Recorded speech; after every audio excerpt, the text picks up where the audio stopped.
გაზეთ დასავალი ჟურნალისტები 26 მაისის მოვლენებთან დაკავშირებით მთავარ პროკურატურას გამოძიების ჩატარების მოთხოვნით მიმართავენ. ჟურნალისტებმა გიორგი მამაცაშვილმა და ბექა სიფსივაძემ არასამთავრობო ორგანიზაციების, ოპოზიციური პარტიების წარმომადგენლებისა და ჟურნალისტების მხარდაჭერით მეტროსადგურ თავისუფლების მოედანთან საპროტესტო აქცია გამართა.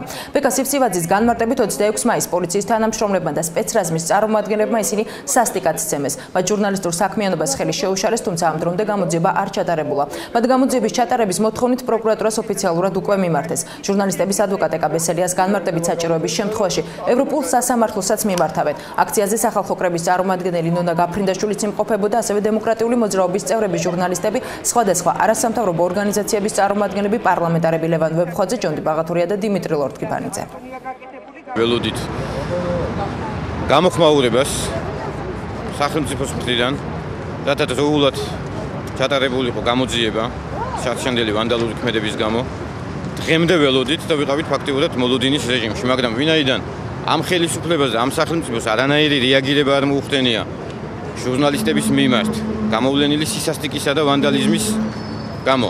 ჩვენ ამ დრომდე ველოდებოდით გამოძიების დაწყებას, მაგრამ ვინაიდან არ იქნა საქმე აღძრული, ჩვენ თავად გადავედით ქმედებაზე და შეგვაქვს პროკურატურაში სათანადო სარჩელი, ესე რომ ვთქვათ, და ვიწყებთ მოქმედებას, ვაპირებთ რომ ეს საქმე მივიყვანოთ ბოლომდე. მოვედი როგორც პირადად მოქალაქე ამ ქვეყნის და ამავე დროს როგორც სახალხო კრების თავმჯდომარე, იმიტომ რომ ის დარტყმა, რაც მათ მიიღეს ფიზიკური, პლუს მორალურიც 26 მაისს ეს მოხდა არა როგორც აქციის მონაწილეების მიმართ, არამედ ჟურნალისტების მიმართ. ამ ადგილზე, სადაც სიცხლე არ გაციებულა და აღლუმი ჩაატარა, ამისთვის უნდა მოეთხოვოს პირველ რიგში ის ამ უბედურებაზე პასუხისგებლობა ამ ხელისუფლების ხელმძღვანელსა და საერთოდ ამ ხელისუფლებას.